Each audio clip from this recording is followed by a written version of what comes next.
Yes, it's the Hardcore Marketing Show. I'm Casey Cheshire, your host for this epic journey. And today's show is sponsored by Cheshire Impact, on a mission to help you maximize your marketing automation and your CRM. CheshireImpact.com. Bam. And my guest today. Yes. Oh, yes. We fist bumped in the air. Bam. My guest today.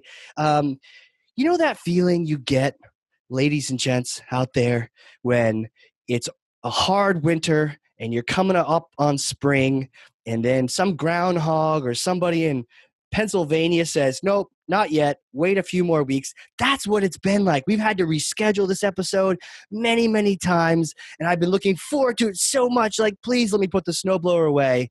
And finally, that is today.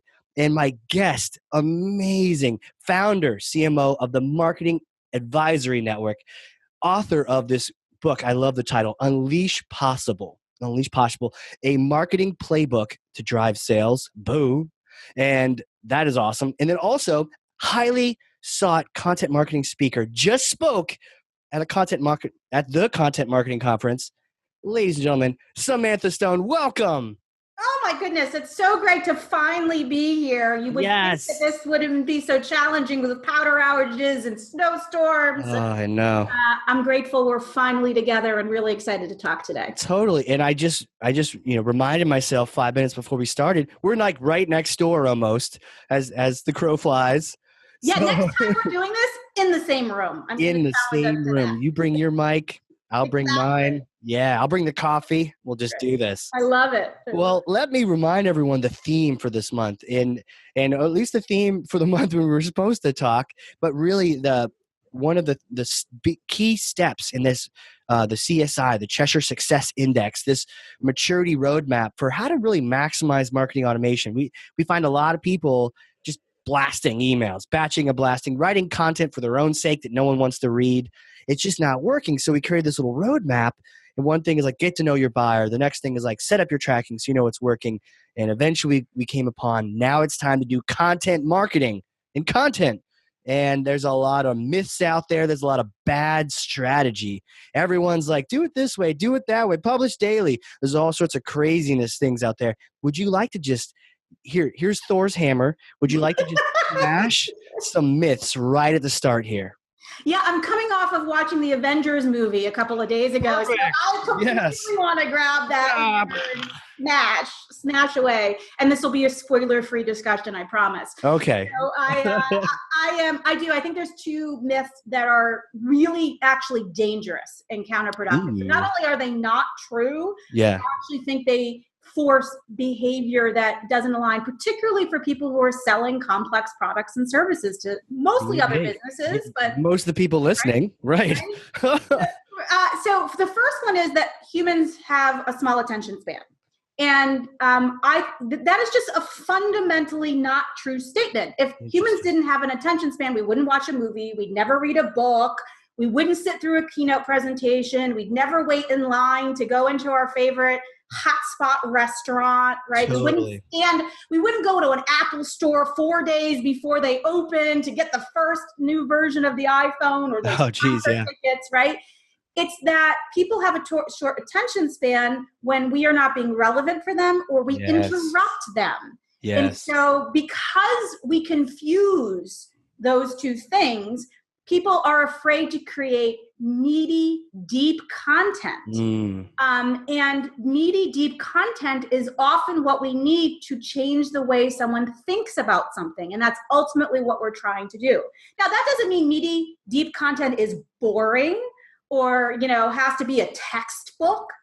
Right. But it does require that we give ourselves time to tell stories and explain things and teach.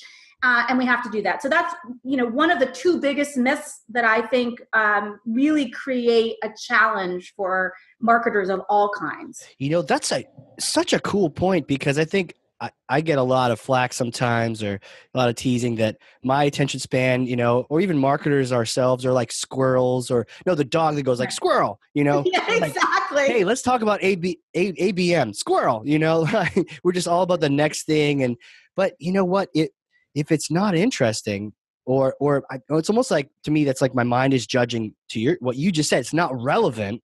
This is not going to help me. This is not written for me. Then I'm out. Like, our brains are trained to, we're getting assaulted by a commercial. Like, oh, that's a commercial. I'm out. And we're getting better and better at ignoring stuff that we know is not for us, not authentic, not any of the things that's going to help us.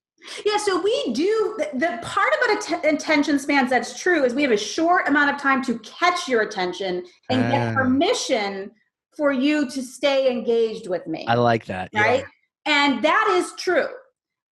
However, that doesn't mean everything we create has to be this short, digestible. We can only create a video if it's 30 seconds long. We can only, right? This podcast is proof of that. Yes. Right? This isn't a 2-minute discussion. No. We got our water. We're here for the long haul. Right, exactly. And that's a really important distinction for us to make. And we have to remind ourselves to keep attention throughout. So if we've created, for example, the book that I created, this is hundreds of pages, right, of content. Yep. And I know a lot of people finish it, probably not everyone, but I know a lot of people do because they tell me about it and they mark it up. And I walk into meetings and they've got their yellow tabs throughout, which is like the best feeling. That's an amazing compliment. They've like yellow stickied and highlighted your book. Yeah, your child, yes. Right? Like the best feeling ever. Oh, cool. But if I wrote the book from page 1 to 200 as if, I got your attention in the introduction, now I can just and spit at you, that would never happen. It takes thoughtful planning how to keep someone's attention and keep directing and keep intriguing someone over time. And that combination of understanding attention and relevance is actually where magical things happen. And by the way, magic can be short form content. I'm not saying it's always deep and meaty, but we have to let the content determine the length, not a false belief that people will only look at things that are short. So true. Yeah. Quality over quantity, and catch my interest, and I might just lose myself in a multiple page article that just fascinates me. What kind of techniques did you use in your book or in your content to keep people from looking at that next squirrel? Or, okay, I got the point. It's almost like when people drone on and on about, I probably do this all the time. People listen to podcasts are like, you do this. We all do. But you're not alone. When you beleaguer the point, or is that even a word? When you belabor? I don't know. Someone tweet me. But when you keep beating up the same point, like I'm doing to explain and demonstrate, people are like, I got it. Move on. Or some people are. Yeah. Well, I think the biggest mistake we do is we create a word count goal for ourselves that says a chapter in a book has to be 2,022 words. I don't know what people say, right? It's probably not that, but that we create an artificial, instead of saying, write, talk, illustrate, and then go, it happened to be 402 words, or it happened to be 85,000 words. Probably not that, right? But do the creation and then let that dictate. So we have these sort of false indicators when we give ourselves word counts or page counts or things like that, that we've all read books that in the first 2 chapters are like, oh man, I am inspired. I am loving this. And then 8 more chapters of the same thing, right? Yep. And I was really determined not to do that with my book. And so I really wanted to make sure that each chapter had a logical theory, had a case study that was really specific, and then a bunch of how-to steps. Oh, I love that. So that each one was broken up in a very purposeful way to keep the reader learning and to appeal to different people who learn in different ways. Some people only want the theory. Some people want to skip to that bullet list of what do I do? How did you? That's great. Now not only do I want your book, and you need to sign one for me, please. Done. I'll bring one to lunch or something. But I would not only use your book to learn the marketing, but also just learn the idea of the content creation. Where did you? That makes so much sense. Case studies for some people, the to-dos or the takeaways for other people, maybe a story for. Yeah, that's really cool. Well, it resonated with me outside the business world most. So we talk about this in different ways around story. I have 4 children, and every one of my children are truly independent. I almost wonder how biologically this is possible. Right. They really are these totally four completely unique beings that share DNA and not a lot else. Either great parents or terrible parents for that. I'm not sure what that is. But what I know is a universal truth, and I watched it as my children went through school. My youngest is 15, so my kids are older. We've been through a whole bunch of things. Right. They all learn very, very differently, and they all communicate very, very differently.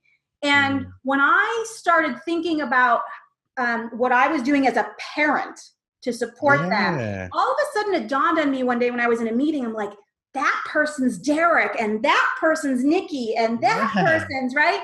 And it's hard. You don't want to label people, but I started to see my children, and all of a sudden I changed how I talked, what my body language was, the structure of my presentation. And so if I've got Derek, Nikki, Johnny, and Steven in a room, and I'm trying to pitch them on our next vacation spot, I have to say things to them in different ways. Some are going to make a decision immediately. Some are going to go off and think about it, right? And when I started applying that into my business interactions I was having, I realized this is universally true. And if we have, now sometimes our audiences are all alike and we don't need to have diversity, but I frankly have yet to meet a business where that is. But what true. A reminder. I assume they were all the same, but you're right. And that's just 4 different kids, but there's probably 16 different audience types in there. Wow. And man, how do you not go crazy trying to speak to 16 different types when you're presenting? Well, I think 2 things happens. One is you have to find some things that are sort of universal across everyone. And there are some communication techniques about tone and there's some great things that are done sort of analyzing TED Talks that were most successful and most shared. Really? And there were some really interesting findings where I'm negative, then I spike up, and then I come down, then I spike up. And I'm going to do a terrible job describing sort of this funnel. There's a great analysis that someone did about that. But good storytelling that changes someone's point of view always follow these sort of ebbs and flows no matter learning style.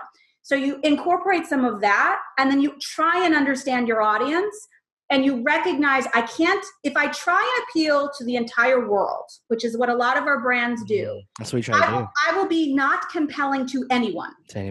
Right? Yeah. So pick the things, have some universal things in there, pick the audiences that are most relevant at this moment in time. When I'm at Content Marketing Conference, which I was at yesterday, CMC, right, was a really different experience than I was at the Product Marketing Community Conference last week. Really different audience, really different perspective. Some of the same content, presented in completely different ways. Right. Yeah, I was watching the tweets from the CMC yesterday. Just all over the place. People just tagging you. Great pictures. You're like superstar. It's a really great conference. And, Where was it at? It's in Boston at the waterfront. Yeah. Okay. Writer Access sponsors it. Byron runs it. He's a conference chair. And it's a ton of fun because you're surrounded by all these super creative content strategists and writers. And they care about words, right? So I have to be crazy more careful at content marketing conference, right? Than maybe what I'm doing at a meetup kind of event. Right. Hey, yeah. So I'm still me, right? I'm Samantha, no matter where I am, like it or not. This is what you get. Right. But it's really a great example of how you need to adapt to the venue and the audience you're appealing to. To your audience, you know, and one of the things you mentioned around even the book length, and we have had some stats on, you know, what most blog posts are looking like lengthwise. But to your point, I think about Harry Potter, and I think about Game of Thrones, and Tim Ferriss's book Tool of Titans is this like tome, this super thick, but it is the best. And I imagine, the publishers are saying, well, most books are X and X in length, or, your package involves this many, we're going to shoot for that many, and it's going to be this style. But to your point, you just do the craft, write the story, write the information you feel compelled to write. Maybe it gets edited a little bit here and there to refine it. But I'm a huge process writer. I believe in editing. I believe in having other people edit your work. You can never edit your work really well. I do believe it's okay to give guidance. Like, we want this to be a really short blog post, or we want this to be it's okay to think about the form It's don't force the content into the form. If it's not working, change the form. Don't change the content, change the form. Yeah, that's gross when you have a paragraph worth of information and you force it into 3 pages, aka college. Right? Oh my gosh, I'm so glad you said that. College is the worst preparation for real life writing on the planet. Yeah, amen. Margins and how many lines and how many words. And I do think there's some universities who are getting better and evolving. Right. But when I was in school, we were literally all about the word count, and it was awful. It's not effective at convincing me. So sometimes I needed a lot more words. Sometimes I needed fewer words.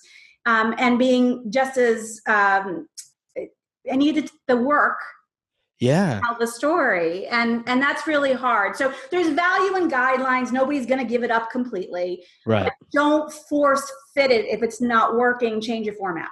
100%. And I think about even, what if my Western Civ professor had said, this can be no longer than 2 pages.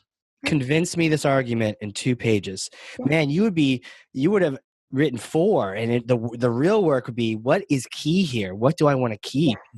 That's the fun part, and that's also the hard part. What is that, the Mark Twain quote of, I would have written a shorter letter, but I didn't have time. It's so great. Anne Hanley does this, right? In her book, Everything Right, she talks about. Does? Anne Hanley in her book. Oh, yeah. I keep hearing her name. We keep trying to track her down. Yeah. Oh, she's amazing. She's just fabulous. And she talks about the messy first draft, right? Just throw it up, spit it out. And for me, I do write that way. I vomit all over things, and then come back and I cut. Some people like to have a very structured outline something and then come back and start filling in. And the same thing doesn't work for everybody. So figure out what works for you. Right. But build a process. And the people who build a process and build a review with the actual targeted audience, not only our peers in the company, right, really do produce much more effective content. For sure. And, and sometimes the challenge I have with content is I want it to be perfect, or I really want to craft the perfect sentence or the perfect paragraph or the article. Right. But then I just don't do it because I'm like, oh, but it's not perfect. I don't have the right graphics but to your point, you got to have that messy first draft and then come back, or have someone who's really detail oriented to help edit with that. But one thing I was going to say on the short, Dan Sullivan with Strategic Coach writes a lot of books up in Toronto, and they're shorter, and he has a goal to write 1 a year. Yep. And they're shorter. They're on a particular, not all of them are short, but they're a particular topic. And I appreciate that too, because to your point, he's not trying to make, that the standard length book for this quick hit topic. And it also, it's not as scary. I'm looking over here at I have a bookshelf right over here, and there are these books, and when they're the standard length, you're like, ooh, value, but you're also like, ooh, that's a lot. That's I gotta be committed to get through that. Yeah, but quick hit. In fact, one of his books, he had turned into a cartoon. So it was like page, cartoon to summarize what you just learned in the pages. And it's like, mix up the styles. Don't think it's all about length, and, go for the different, whatever your audience would really, consume. Yeah, 100%. And people do different things. So some people consume content visually. Some people consume content through auditory means. Some people read text. If I listened to a book, an audiobook, I don't remember anything about it. It's the way my brain works. I get too distracted into other things. So I can't listen to audiobooks. I prefer to physically read books, and I bend pages and I scribble notes. Yeah. I sit with it and I go back again. And it's just the way I learn. There's nothing totally good or bad. It's just what I figured out works best for me. Absolutely. And, I like the Audible book, especially when there's traffic or a commute. Yep. But I will say, I like to challenge myself and bump up the speed. I think now I'm on 1.5 after being a 1.25 for a while. But to your point, when I try out 2 or even a 1.5, if your mind goes somewhere else for even a 5-second, you've missed like half a chapter. I think keeps going. So it could be challenging to do that. But I have a friend, shout out to Randy, who's actually blind. But one of the things, his phone reads him everything on the screen, and because he's not seeing, his audio capabilities have gone amazing. And he actually listens on like 15 speed. I'm making that up. It's something crazy, like 5 or 10 or 15. Yeah. But he can hear all of it. He comprehends all of it. Amazing. And you mentioned the learning styles. Actually had a fun story I wanted to share with you on that. Western Civ, this professor we have, and actually I met my wife there too in Western Civ, and she was sitting in front of me and trying to take notes. And I think you're the one who was like throwing little paper airplanes. I was kind of like passing her notes, being stupid and learning and taking keynotes. But, this professor would kind of issue 4 things like, okay, the fall of Rome, here's the 5 reasons that it happened. And then there'd be a test later, and you'd have to, in sort of essay form, write back to him those reasons. Right. And I found one of the best styles for me in school. This is I'm like outing myself as a last minute person here, at least in school. But I found that I would show up an hour before the test, and no one's there. And I would go, and I had good notes, thankfully, either my own or someone else who let me borrow theirs.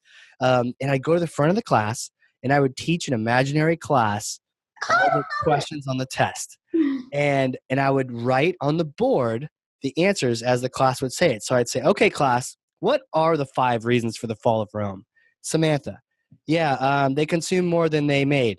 Great, let's write that down. I write it on the board. So I was conscious of the fact that I was speaking, I was hearing Samantha talk in the class, I was writing, and I was teaching, which is ideally one of the better ones. The best, if you teach something, you really learn it. So I was doing all these things, and it really worked for me for each and every test, which only just enables you and tells you to keep doing that.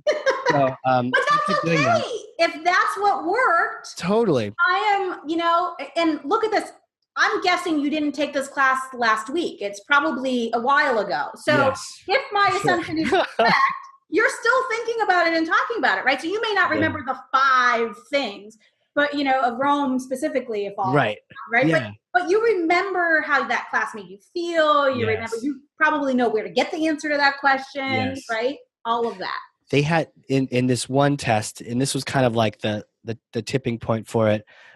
This one test, the professor would come in, he'd see the writing, he'd be like, "What is this?" And then he'd erase it. And sometimes you could kind of faintly see the writing, but he would erase it like, "What is this?" And he was a Greek guy, and he was cool, but so he'd erase it, but it was sort of in there, But one time he was sick, and he sent a substitute, and this was a Catholic college, so this old nun walks in, and she was really kind of cranky, rough day. And she sits down at the desk and is like, "Here are your tests, pass them out, don't talk." And someone was trying to say like, the answers are on the board. Be quiet. So everyone just sat there and took the test with all of the answers, the entire test on the board. And it was crazy. So Professor Clunas, if you hear this, that's why when you came back a week later, you were saying, "I'm really proud of you guys. The whole class did really well on this test." And that's sure did. That is a very good story. I love that one. Well, I have another question for you. Tell me about this publish daily thing, because the question is always, okay, write good content. How often, how much are we going for SEO? Are we going for the audience? How often do you have to write? You hear weekly, you hear daily, or more than once a day. What's your take on that? Is it a myth? Smash it for me. The myth part of it is that you can only be successful with your content if you publish every day or every week or whatever increment that you want. Okay. That is not true. It's proven. I have tons of examples, myself included. I don't publish daily, but for my audience and my business goals and what I'm trying to achieve, that is really okay. It's working beautifully for me. I'm hitting all of my business objectives. I'm building relationships and enjoying what I do. We should publish as frequently as we can do good work. Nice. Now, ideally, for most businesses, we're going to be doing something every day. I may be repurposing something. But if I can't do that for whatever, there's a million reasons why maybe you're not doing that. Totally. Producing daily garbage is useless. Right. Because your audience doesn't keep coming back.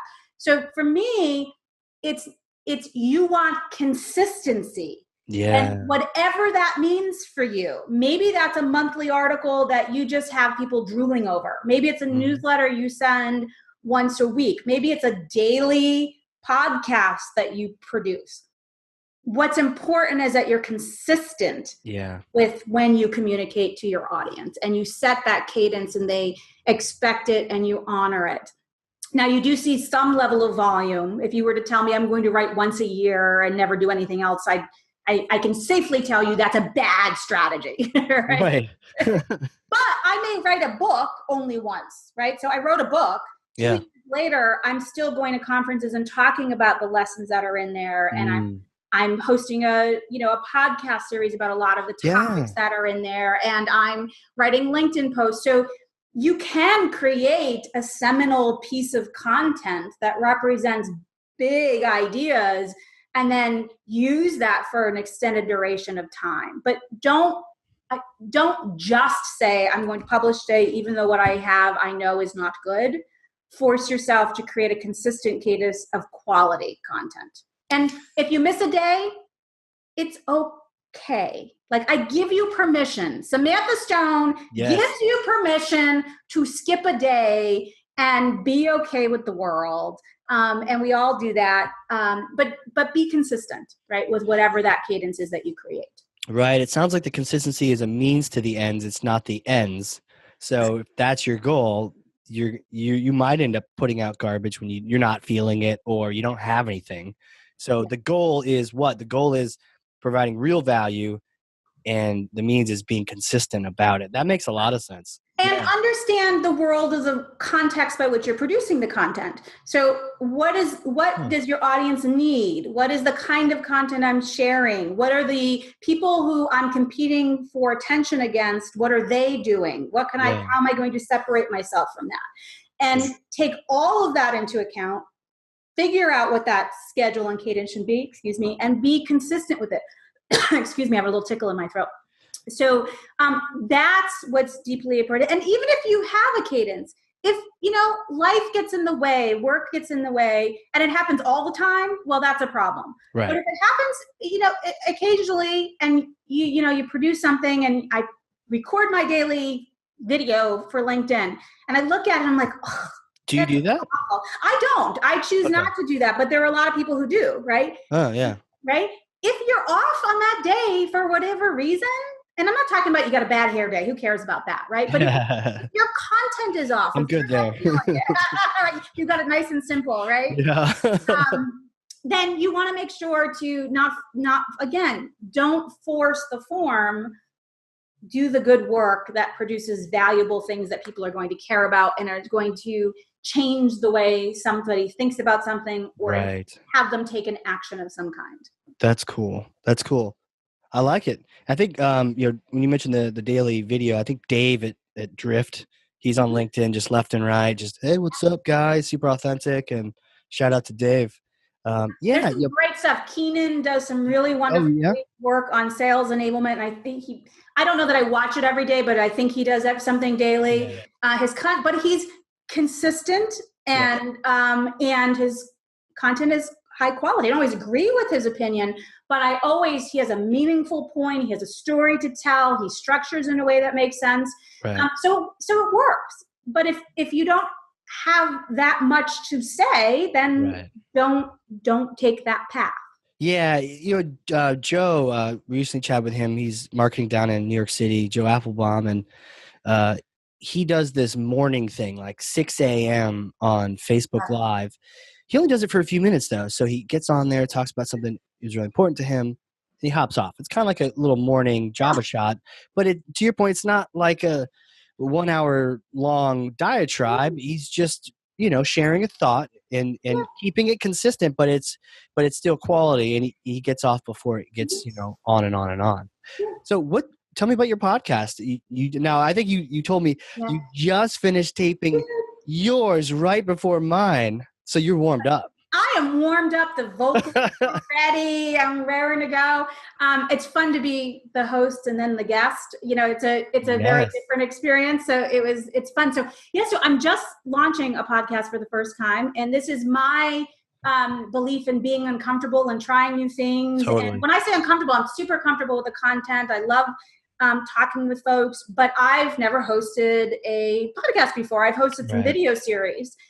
So it's a new content format, but one I think is really important, and I think is giving me an opportunity to communicate in a different way than all the other places that I do. Sure. And of course, it's called Unleash Possible because what else? Because of the book, right? I love that brand, Unleash Possible. And I'm really excited about talking to different people about how they're unleashing new possibilities at their organizations, all sales and marketing leaders. I love that brand. How does that not taken when you wrote that? That is so cool. Right.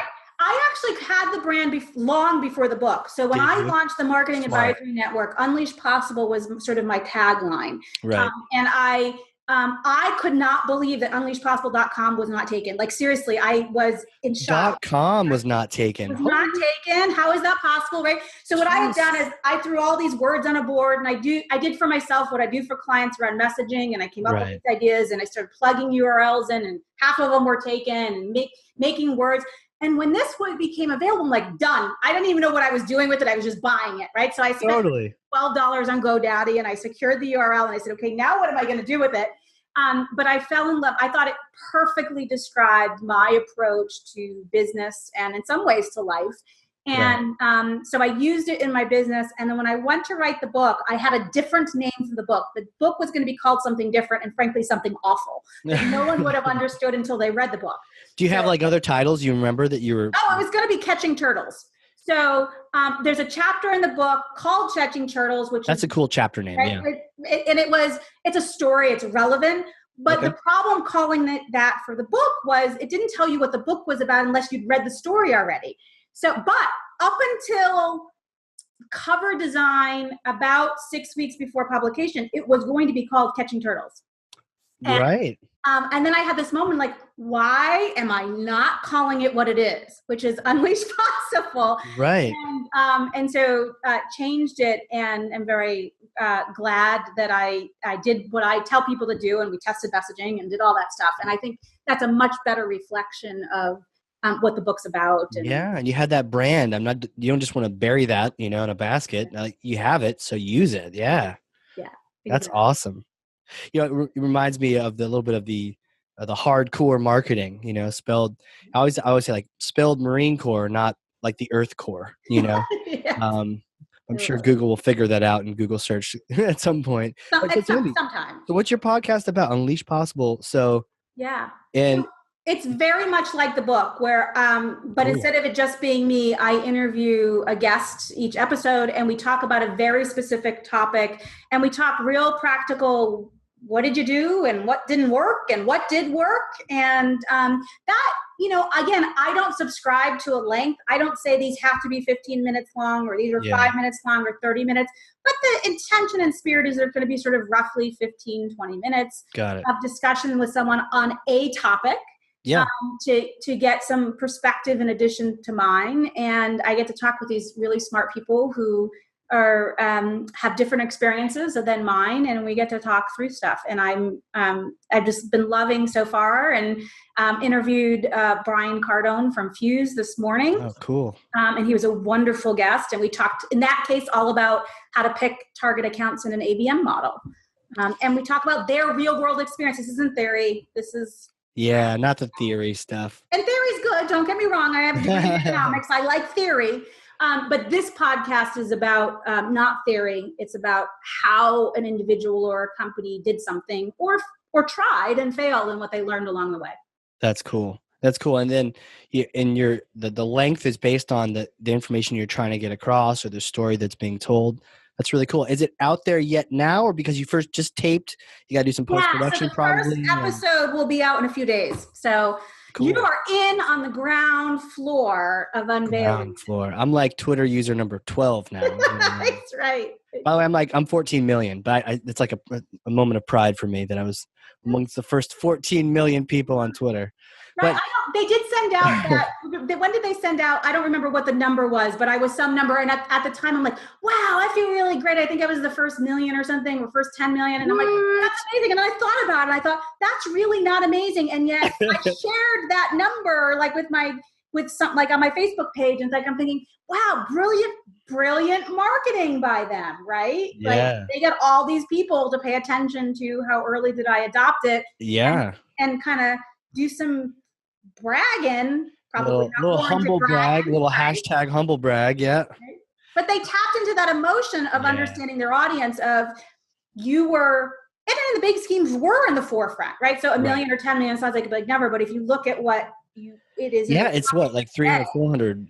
I yeah, don't know how many 100 million it is now. So yeah, kudos to you. That's why I'm talking to you, is because you have a lower Twitter number than I do. So you can take me to school today. there you go. So And I probably have fewer followers because I'm super focused on my audience, and I really do believe that is important, and I want to make sure that I have engagement with people who are going to find value in what I'm passionate about, and not just everything. How many followers do you have? Because I feel the same way that you do about that. Yeah, awesome. So you've got like 7,000 followers. I think I have like 3.5 or 4, but they're all people. They're like real people. Yeah. I may have not met them all, but I have engaged with the majority of them, and I like that. But sometimes you bump into the people that are using those auto tools on social, and they've got 100 million followers.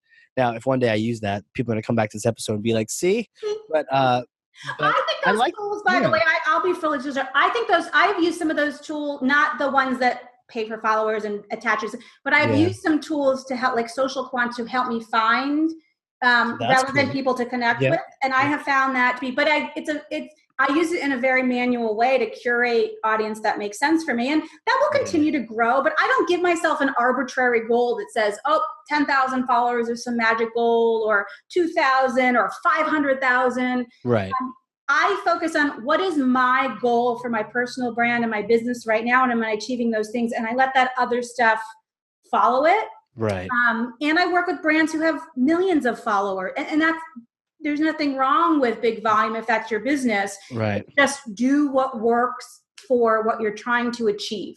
Right. Totally. So where is there a URL for this, or is it the same one that for the book and the podcast? Where do people go to? If you go to unleashpossible.com, it will be linked there. It's not right now, but it'll be on iTunes and all the places. Stitcher. Yeah, I'm working with a great company, Sweetfish Media, who does all the production. James Carberry and his team, and Jonathan Green. They're fantastic. And so I do the really great fun stuff, which is I get to talk to people and ask questions and sort of guide a discussion. And they do all this amazing work that makes it easy for people to access it. That's cool. I'm super grateful for their production participation with me. Good. Lets you focus on what you want to do, and then just. And I'm lousy at that stuff. Look, I'm not going to pretend. I could figure it out. I don't want to figure it out, and there are people who have, and so I love working with them. Right.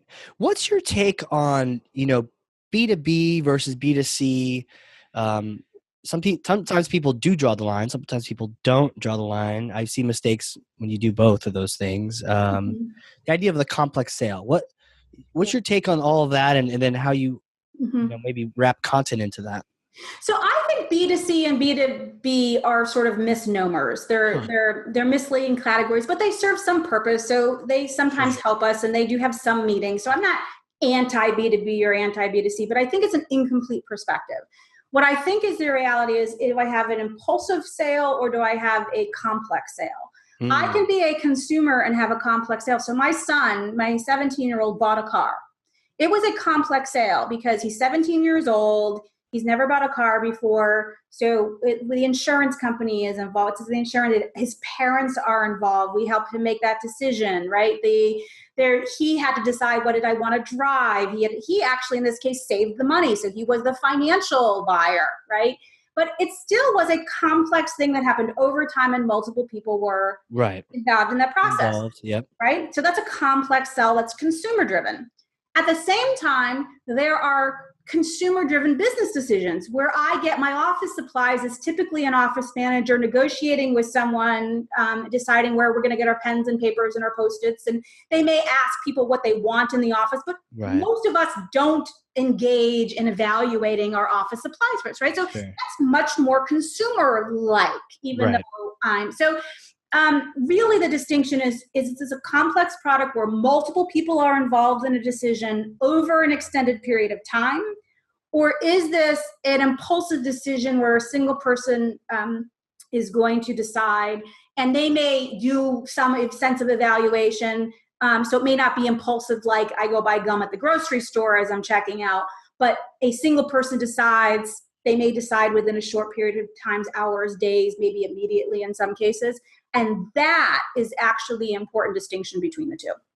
Interesting. And I know you didn't mention price. Sometimes that comes in, but there can be really expensive things you buy on an impulse too.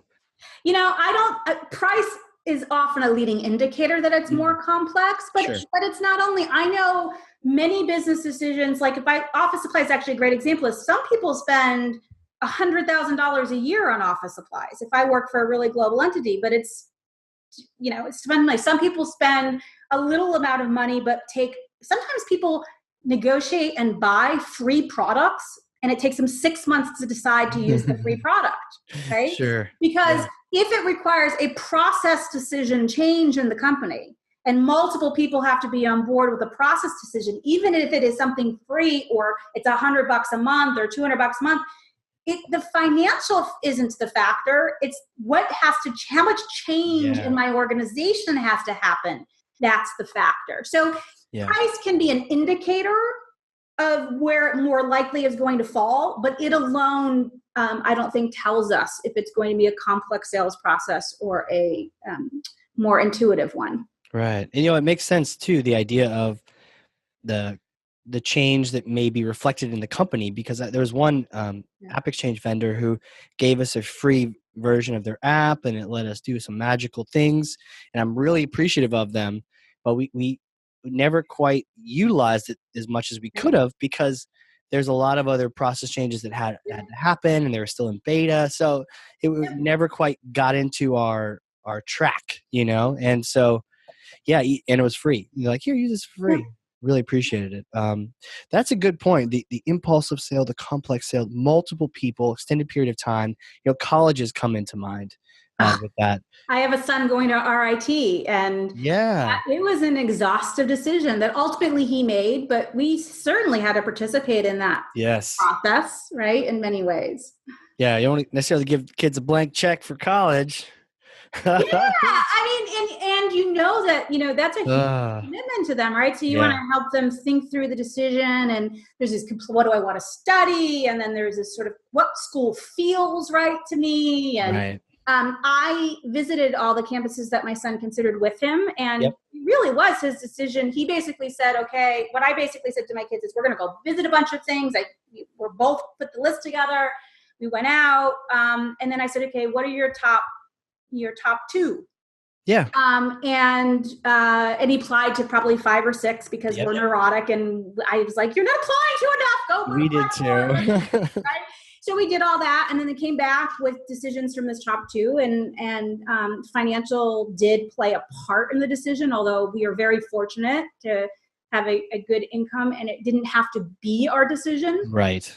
But distance was a decision, how far away he would be or not. Sure. Would he need a car if he was further away? Rochester's a good distance. He can still come home with a bunch of laundry, but at the same time, it's not every day. So it's not a plane ride, which was sort of things. It's further than mom would like, frankly. I actually just visited him last weekend, and it was, it's a long hike, but we knew it was absolutely the right school for him. Sure. So it was a school closer that he had gotten into that he liked, but he knew, right?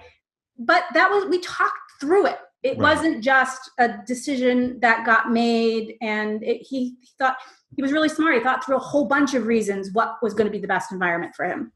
Absolutely. That's great that you think through that with kids who may just want to pull the trigger. I wonder if, as mom, you were saying, hey, Merrimack's right down the street. They're a great institution.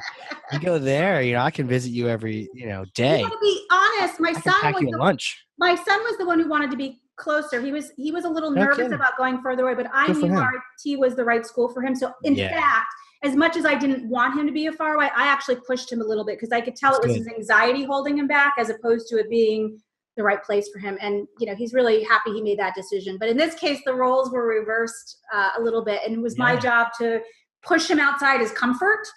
Right. And know that, look, if you get in and after a year, you don't like it, or even after the first semester, you haven't found it home, that is not an unreversible decision. Totally. Right. And we had to be open to understanding what that meant and such. So in that case, I had to put aside my desire for my baby to be close and try and help him decide what was best for him. And this whole story that we're telling here is one reason why colleges need to make sure they're not looking at these transactions as like a B2C impulse buy, because there's parents with what they're looking for, and some are, like you, and they're thinking of the child. Some are just like, stay home and stay close. And, there's all different things going on, the anxieties, the desires, hey, this looks cool, or this would be a great school for me. So there's all these things. So it's definitely a complex sale. And it's expensive, and so people don't want to mess it up. To your point, you can always, I actually changed too midway through, but and it worked out fine. But content, this is a great example. So it's funny you mentioned Merrimack.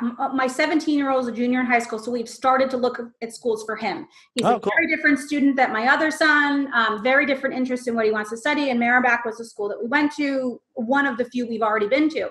And one of the things that really stood out for me is he got a handwritten note after our visit of our tour. We didn't have a one-on-one discussion. It was a group tour. Yep. From someone, right? That was a really purposeful decision they made about their follow-up that is distinctly different than the follow-up we received from other things. And as a parent, I didn't get the handwritten note, but I got a separate follow-up that was different than Derek's, and it happened to be around financing, right? So that's cool. Was that Merrimack? It was Merrimack in Andover. That's classy. Right? Stay classy, Merrimack. They got the content strategy of this is a complex decision and a complex sell. They knew that there were two different important decision factors, at least, if not more. They responded. So their strength is, for those who don't know, it's a really small school in a suburb of Boston. Yep. And they played to that strength with a handwritten note that was directed at Derek. And they played to me as an influencer in that decision in a different form and communication. So I was immensely impressed with their communication strategy, right? I think it's a really good example of someone taking complex sales and understanding it. Now, time will tell if he'll decide to go there. Sure. But it's absolutely on a short list. For sure. And sometimes it's those subtle things that can tip the scales. You don't know where to go sometimes or what to major in, at that point. So the subtlest little thing might be the thing that tips you over the edge. That's cool. That's really cool.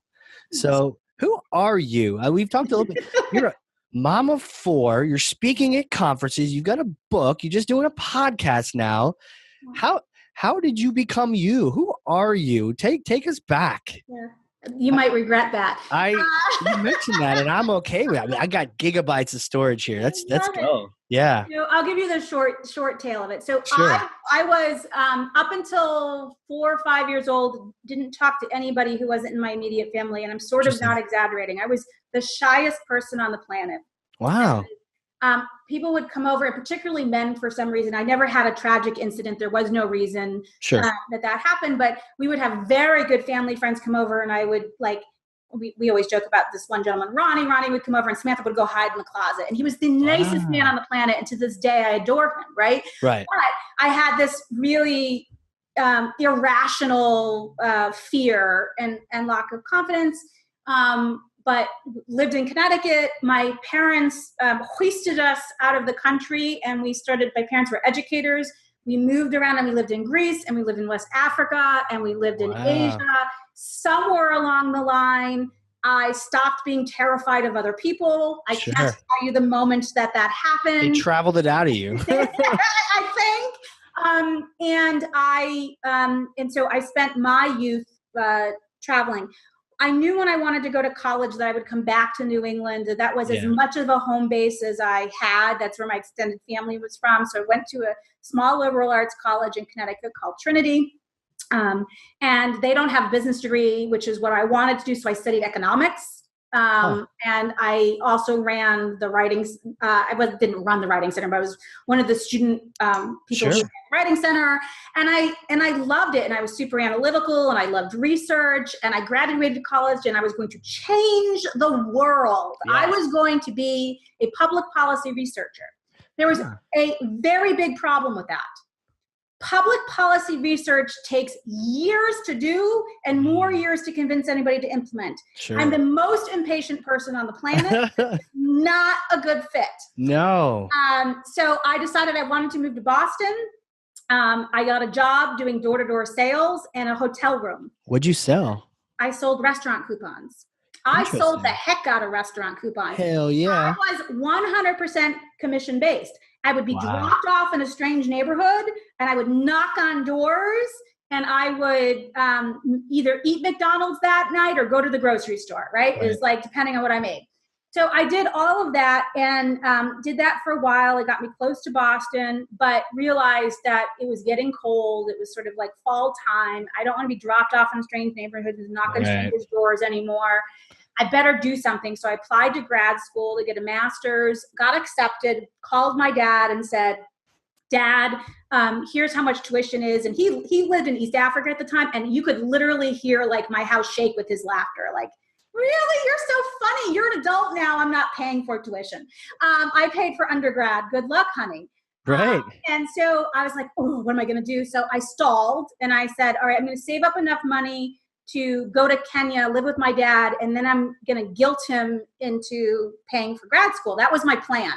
Wow. But I needed money to fly to Kenya. To get to Kenya, yeah. So I got a job temping. They were a temp agency because walking door to door, I was so done with that.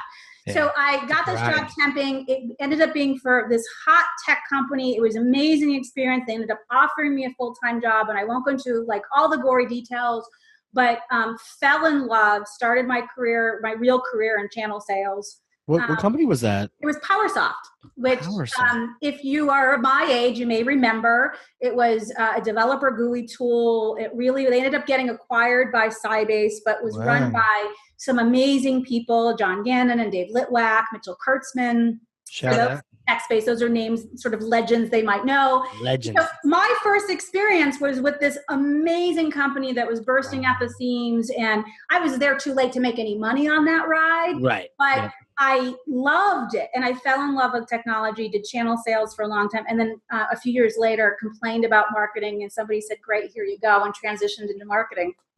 Well, complaining is a great way to take on added responsibilities. Oh, you think that should be changed? That should be fixed, huh? Right? Yeah. Great. Yeah. Reminds me of my grandmother who in the morning would say, what would you like for breakfast? And we'd say, oh, what are the options? Well, we've got toast, cereal, this, that.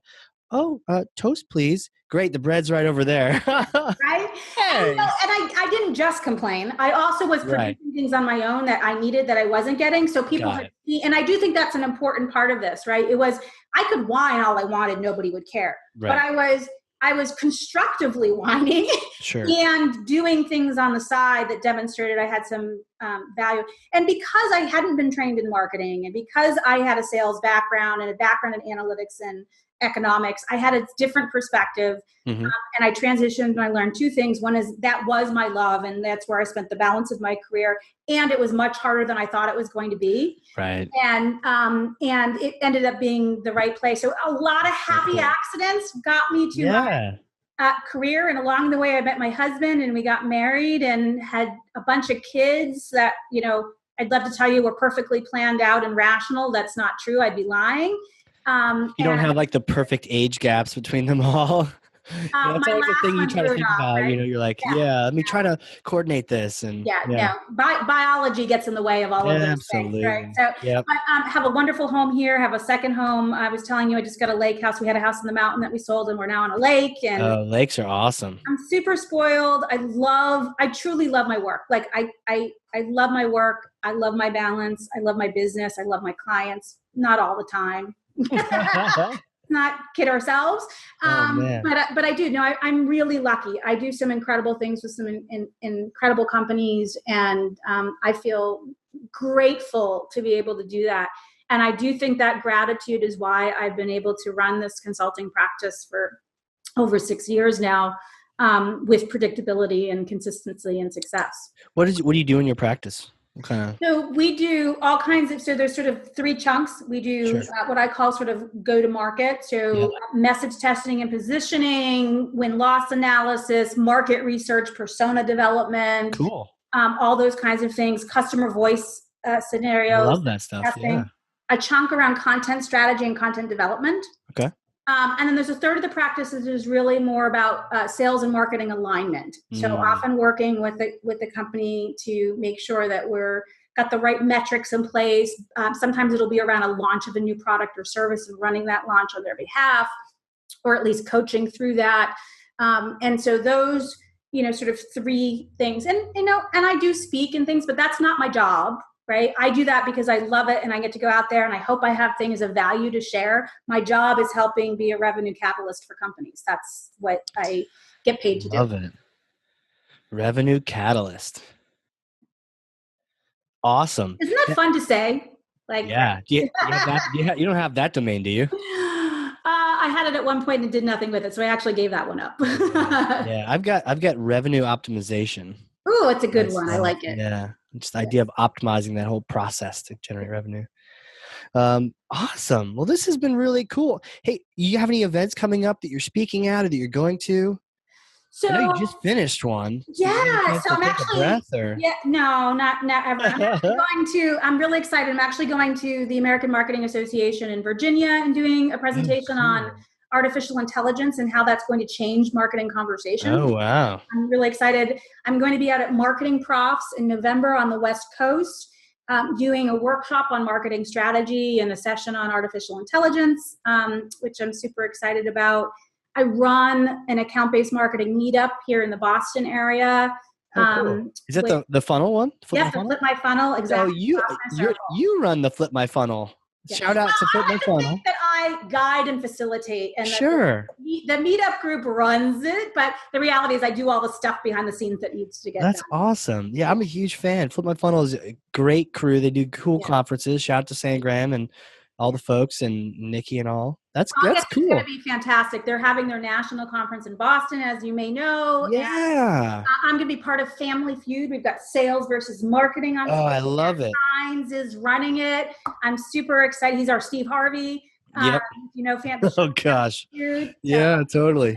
And folks like Trish Bertuzzi and Katie Mertel and Justin Gray are on it. I wonder how much it would have cost to actually get Steve Harvey for that. I'm just going to say this and I'll be quiet. We once got Pamela Anderson for an event, and I promise you it made sense, but I won't bore your audience with the reasons why. She was way I'm sure they're kind of interested in why. She was way less expensive than we thought. And David Hasselhoff cost more than her, which really surprised me. But you never know, right? But I'm thrilled that Matt's going to be doing it because I think it's going to be a lot more fun to have a sales and marketing person lead us astray and lead for sure. And he can bring up bacon, I'm sure, at the beginning. Oh my gosh, yeah. If you gotta have bacon, right? Yeah, I always think anyone doesn't know. Yeah, Matt starts his presentations off talking about he cures his own bacon, and he's pretty much a professional at it. Yeah. So all he does is he makes people hungry at the session. There's something to be said about the primal, right? So we should want to create emotional commercial connections with our audience. That's primal, wanting us to, share the bacon with them. I think that's why they always put him before lunch, because before lunch you're like, ooh, I'm hungry. But after lunch, you're like, dude, I just ate. Oh no, I don't have room for that bacon, Right. Oh man. Well, this is cool. So you got all those places. Where can people connect with you? What are some good links and good, by the way, we're going to have to come back and chat again. We're going to focus on AI in a couple months. And we could squeeze that topic in now, but it'd be like 9 p.m. and people would be like, wait a minute, you mentioned long form, but dang guys, we're still going. We're still going 9 hours later. I would welcome the chance to do that. I have some really interesting thoughts and ideas and things that I've been exploring there. So I look forward to having that discussion. And we will plan that like months in advance. We'll block that in the calendar. But yeah. But you can find me in usual places. You can find me at Twitter at Samantha Stone. You can find me on LinkedIn. Unleashpossible.com will take you to the site about the book, but there's a link to my blog and to Marketing Advisory Network where you can find a bunch of resources and templates and documents.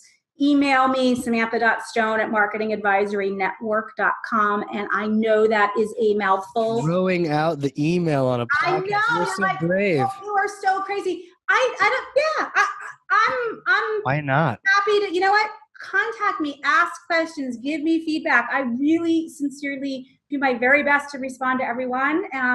If you don't get a response from me, assume it got stuck in some filter and send it again, or call me or do something else, because I really, I value talking to people I've never met before. I find incredible, I'm interested in it and what their businesses are doing, and it's a ton of fun. So absolutely, find me wherever those places are, and hopefully some of your audience will be at one of the conferences and we get a chance to meet for sure. And bring your book with all the yellow stickies and the highlighting. That's right. And a Sharpie so she can sign the cover. Yeah. And that is awesome. Well, thank you so much. This has been a blast. I don't know if you noticed, but like an hour and change, just bam, just like that.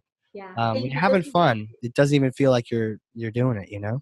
Yeah. This was fabulous. Thank you for having me. It was a pleasure talking to you. Absolutely. And for everyone out there, thank you for joining. If you learned something, and you should have from this, because I did, I got a whole couple pages on my yellow notepad here filled, and I tweeted it before earlier, and I'll tweet the after.